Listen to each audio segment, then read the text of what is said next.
Bonjour à toutes et à tous, soyez bienvenus dans cette nouvelle émission de la politique Samba. Nous sommes déjà passés par les châteaux d'or de l'Afrique de l'Ouest à la Guinée-Conakry, par les palais Bourbon à l'Assemblée nationale française, à côté de l'Océan Pacifique au Chili, par la ville fleurie à Honfleur, et nous sommes toujours en Guadeloupe, l'île Balisée.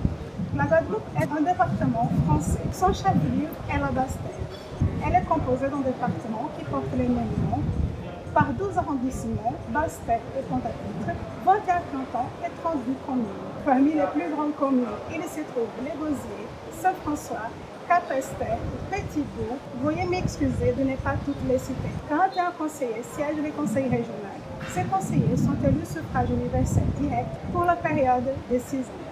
C'est un scrutin de liste à deux tours par département à la représentation proportionnelle. Il faut souligner que le Conseil régional de la Guadeloupe s'organise autour de 16 commissions sectorielles.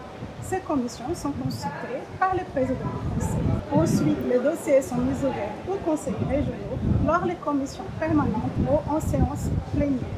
Pour présenter cette région et département d'outre-mer, j'invite le président, M. Harry Chavez. Il est président du conseil régional, ancien maire de Bémao. Il y a également ancien député de la 3e circonscription de la Guadeloupe. Je vous remercie de votre participation dans cette émission. Autant que région et département d'outre-mer français, comment voyez-vous la coopération intra-caribéenne? Quels sont les avantages et ses défis? Déjà bonjour, merci de me recevoir. Je suis président de la région Guadeloupe. Il y a aussi un département et ce sont des régions de France. Il y en a 18 aujourd'hui. Je me suis battu dès mon arrivée pour pouvoir travailler avec la Caraïbe.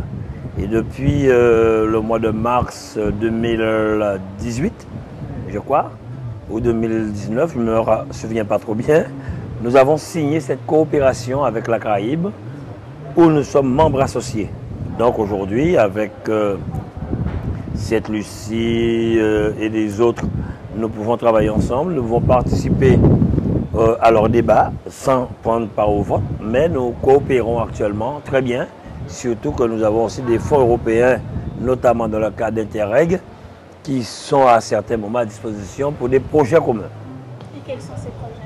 Ben, ça dépend des projets que nous mettons en place. Aujourd'hui, par exemple, nous avons ce colloque sur le sport, ça peut être aussi une coopération d'échange en matière de sport, de formation pour les jeunes de la Caraïbe, mais il faudrait qu'il y ait au moins 2 ou 3 régions de la Caraïbe qui se mettent ensemble pour pouvoir bénéficier des aides européennes dans le cadre d'Interreg.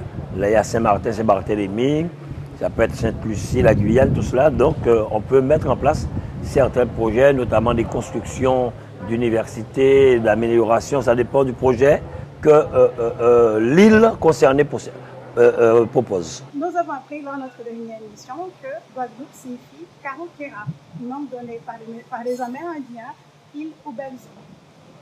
Je voudrais savoir, à votre avis, quels sont les enjeux autour de l'économie bleue?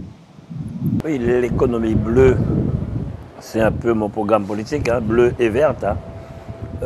Nous avons 100 km de littoral, 100 000 km de littoral.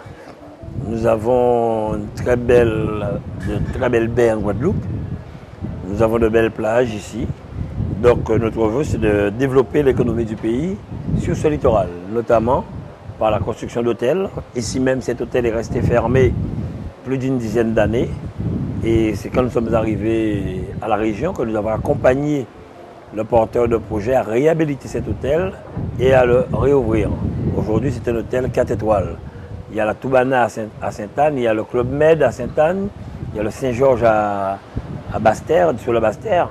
Et tout ce vaste programme du plan Océan que nous avons mis en place, à réaménager les plages, reboiser, refleurir, mettre en place des parkings, l'éclairage public pour permettre aux touristes qui arrivent ici de se rendre sur nos plages, dans les communes qui possèdent des plages. C'est un vaste programme sur 27 communes que nous avons mis en place, de manière à vraiment développer cette économie bleue qui est la mer.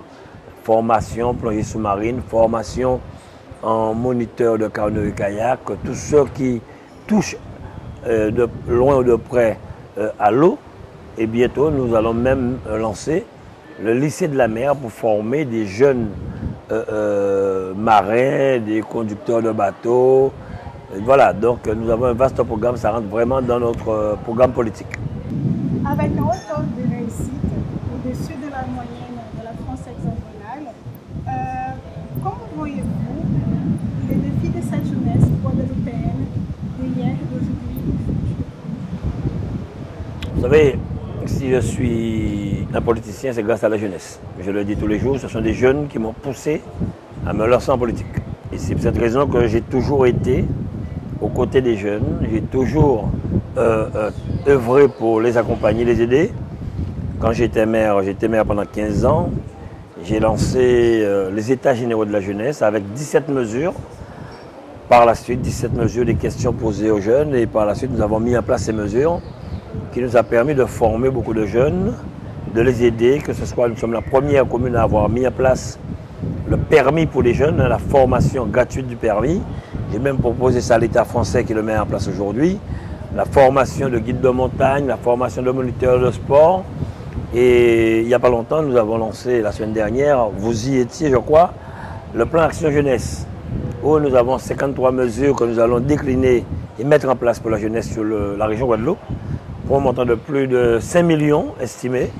Donc maintenant, c'est à nous de le faire pour pouvoir redonner confiance à cette jeunesse, donner de l'espoir à cette jeunesse. Nous avons une belle jeunesse.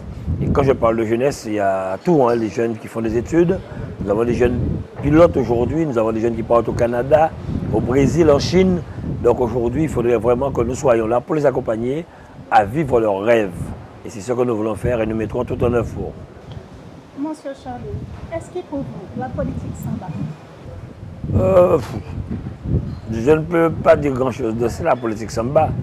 Mais en général, ceux qui se lancent veulent aider, veulent œuvrer, veulent développer, veulent s'investir. Comme moi, je m'investis un maximum dans ce que je fais parce que je suis conscient qu'il y a un besoin, que la population attend beaucoup de nous pour le développement de notre région. Il y a de quoi faire et c'est la politique réelle, la politique pour donner de l'espoir, la politique de vision, la politique d'avenir. Maintenant, M. Charles va nous montrer que la politique s'en bat.